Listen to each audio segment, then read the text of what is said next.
We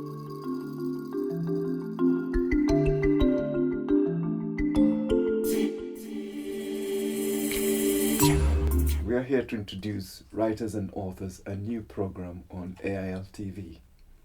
Yeah. Today, our guest is Natasha John Baptiste. Local, which is what we're concentrating on, and very, I say vivacious. You can go look in a dictionary, I'm not going to explain, but she's here and we want to find out what Natasha is about. Since the program is about authors and writing, we have that side already covered. But that's not the only thing that we want to find out about Natasha. We want to find out what makes Natasha tick. So, welcome, Natasha. Hi there, Sam. Thank you. So, we brought you here under false pretenses. No, Okay. we brought you here for real because we want to know about who you are and how you get to do what you do. Okay. It will become apparent in a minute to the listeners and the viewers why I put it in that context. Mm-hmm. So first of all, who is Natasha John Baptiste? Well, Natasha John Baptiste is, let's say, someone that loves life and, just takes every day as a gift, you know? Yeah. And someone that tries to make the most out of every day.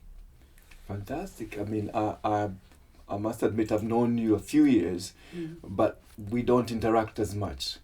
Apart from Facebook, I see some stuff on FB, and you're always positive. Yeah. You always leave a daily message for people to read and make people. Why do you do that? Because it's aimed at anybody. It's aimed at the whole Facebook family of people who were connected to you. Yeah. It's always good to be motivating, isn't it? You know, and to start your day off with a positive thought. Yes. So sometimes you wake up in the morning. Now you wake up, it's really cold. You don't want to even get out from under the duvet. You know, so to get motivated and good start to the day, it's always good to start positive. It is good. Yeah. Some of the messages are quite inspiring. Yeah. But you say, I'm going to do this anyway. And when you're down, you also put it up and you say, I'm going to go through the day, and then you report later how it worked out. Yeah. I think that's what we need. Yeah. Now, you've got family and you know, people want to know how you get to do what you do, which is writing children's books. Yeah. There's another side to you, but let's go that place first, because that's the main part, how I met you, how we know you. Okay. So tell me about your family and how you get time to write children's books. Okay, well, I'm a mother of three, daughter Alicia, and Marjak, my middle boy, and John Ash. And I have two granddaughters now as well. Congratulations. Thank you. That's I've got Tyann, Oh. dumpling, and Jayla Amor, saltfish. They're dumpling and saltfish, I call them. Dumpling and salt. Yeah, that's their names. And writing. I used to write songs. I still write lots of songs.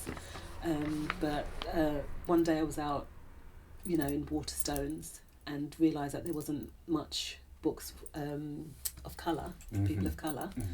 And then the concept just came to me to write, you know. And hence that's where I always wanted to write before, but could never quite. I'd start like by a few lines, and then that was it. But then this really.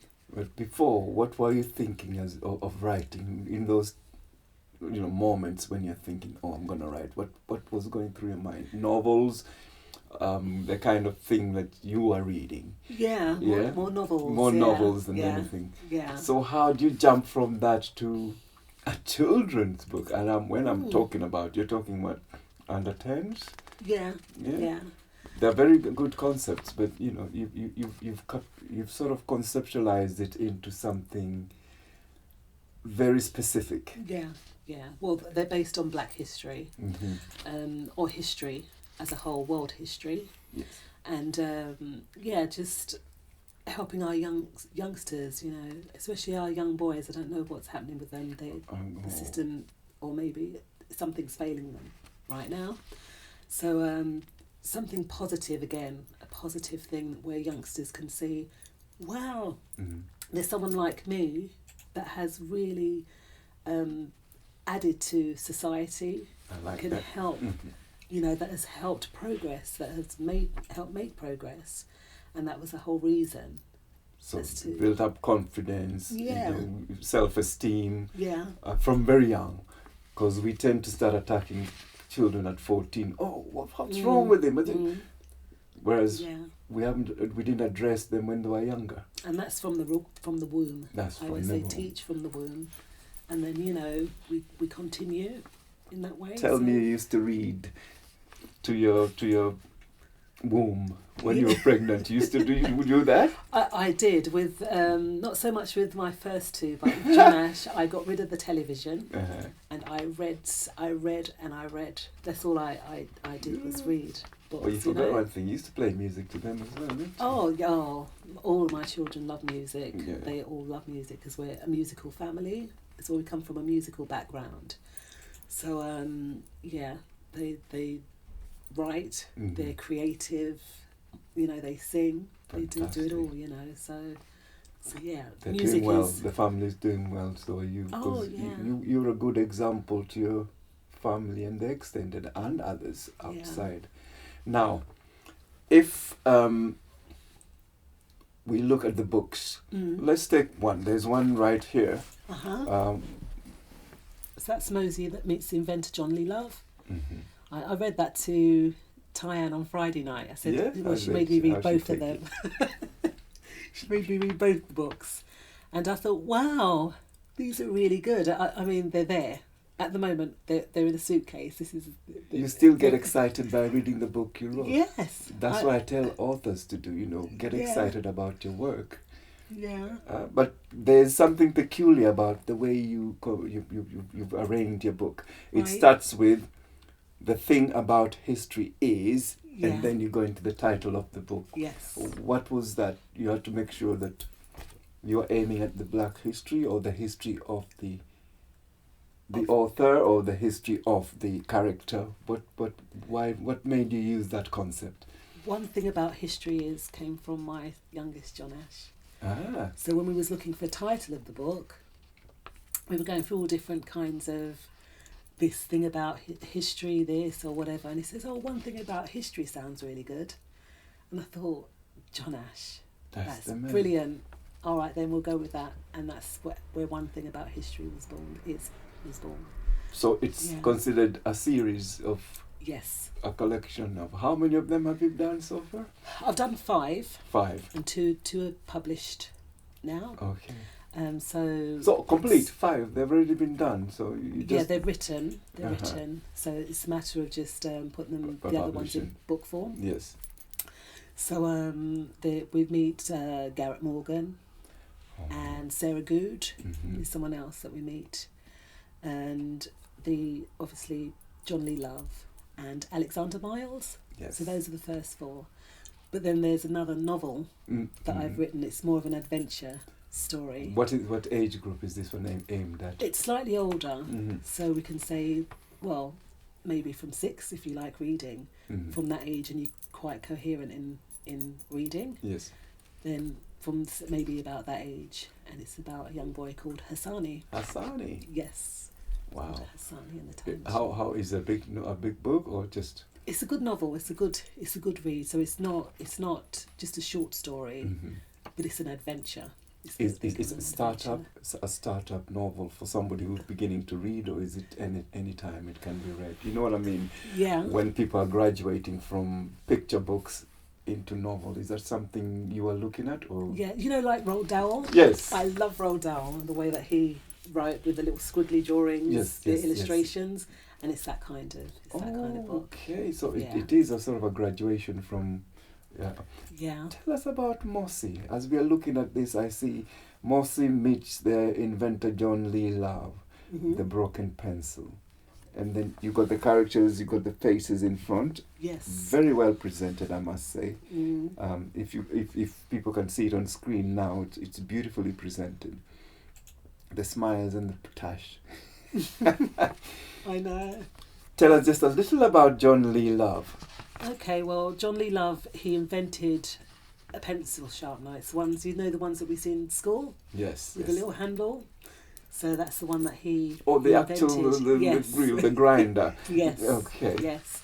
Because sharpeners have always been around. Yes. As you, in the back of the book, there's always a fact file, which goes into the history, more in-depth history. So you get the story, but then you get a more in-depth history of. In this one, it's about the pencil and how the Romans had a stylus, or even before that, the Egyptians, how they used to write on papyrus. Yes. So all of this is contained in there. Good. And So it you have a just- little background and a history. It's not Yes. just on its own, it's embedded in something. Yes. So Yeah. somebody's learning all the time. Yes. Yeah. And Now, I notice that you've got the other titles that you have is, I think it was Meza and Mastura that I saw the first time I met you. yes. You were promoting that one. Uh-huh. That was just nearly 3 years ago. I know. It couldn't be that long. My. It's gone that quick. 2013, True. 2012. Yeah. 2012, 2013. Wow. Yeah, so It's gone quick. why the names that you've chosen, they got significance. Mosi, Yes. Meza and, Mastura. Where are you getting your names from? Well, again, they're African names. Yes. So I think Meza and Mastura, I think they're Swahili. Those are Swahili names. And again, they're positive names. Mastura, his name means without blemish. Okay. And even though he's in a wheelchair, he's still without blemish because he's still a beautiful person. And some of our maybe disabled people Yes. can be overlooked. So, absolutely. they might have a disability. It doesn't mean they have no ability. And that's like what I that. always told my young people that I worked with at school. They were disabled. They are disabled. But there's always something, even if it's a smile or something, if that's all they can do. That's an amazing thing, So that's why I named Mastura that, without blemish. And all the beautiful names have significant meanings. Mosi, as you say, the Swahili one, Mosi means first. Yes. Yes, I think that's what it means in Swahili. Mosi, Juma Mosi, Saturday. Mosi means the beginning of the first. Okay, yeah. So I get that one. Yeah. What of the rest have got similar? It's just those two characters you're using mainly. Do you change characters in the other three? Abeyo, because she was the first, and her name means before Meza. Meza. Yes. She was the first book that I wrote, so she was the firstborn. So that's what Abeyo means. Abeyo. And she meets Sarah Good. And so there are various different characters that will probably come back. So there's a system here. There's yes. actually you thought this quite through from comma to full stop. Yeah. So we put the different characters in there. In writing this to novel, what's the difference when you're writing the novel and writing these, like the picture books I call them? Yeah. They're more than that. I wish people could see and have a look inside and see what they're made of. We may be able to put some images on screen later. Okay. But what I'm saying is that what is the difference when you're doing the novel kind of narrative and the storybook? Because I know you write in poetic language for your books. That's right. So all the one thing about history is books are written in poetic fashion. Yeah. So it's like a nice story with a ring of truth in it. Whereas a novel is a read. It's like a story. So it's a narrative telling a wee little story all the way through. Yeah. With the poetry, did it come from the musical side of you, or is it that More something than likely comes from the songwriting, Yeah. Yeah. So it was like when I saw the books, I said, wow. So when I say poetic and the reading, it makes it more it's rhythmic. Yes. So you're not just looking at the inventors, you're looking at the child. In fact, you follow the child more than the inventor, really, because that's the thread running through. Yeah. I like that about the book. Yeah. For me, that I read it, I was quite happy with it. Said, oh, I didn't know that.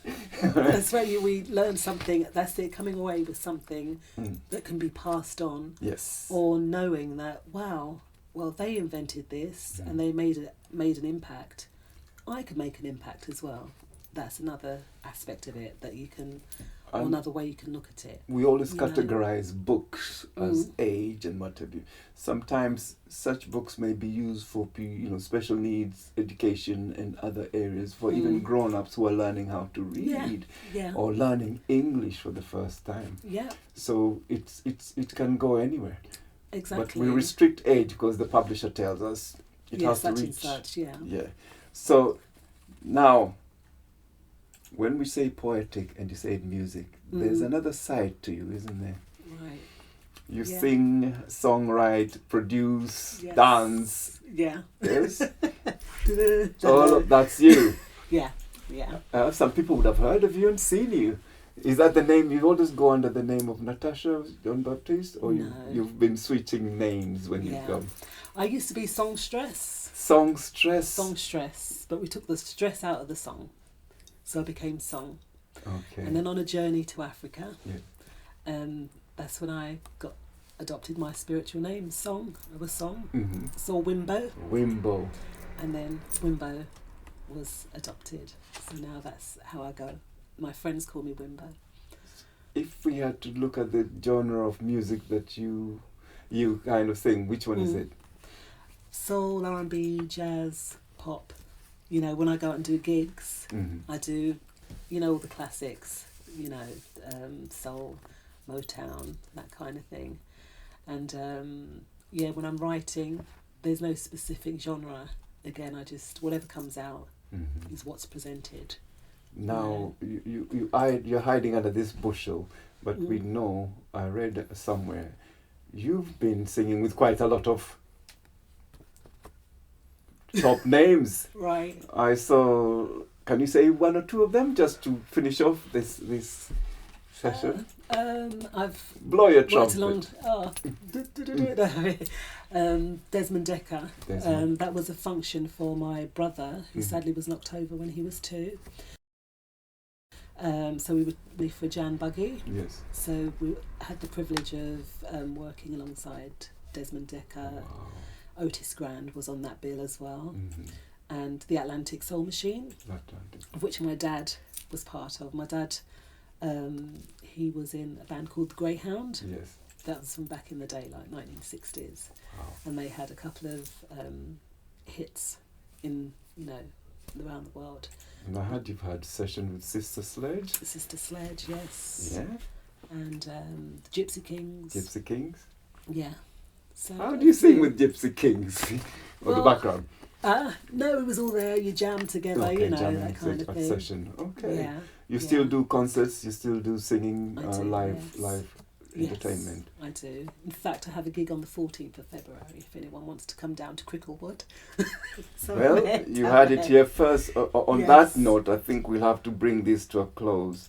Okay. There's only one other thing that we need from you. If anybody would like to contact, what would the address be?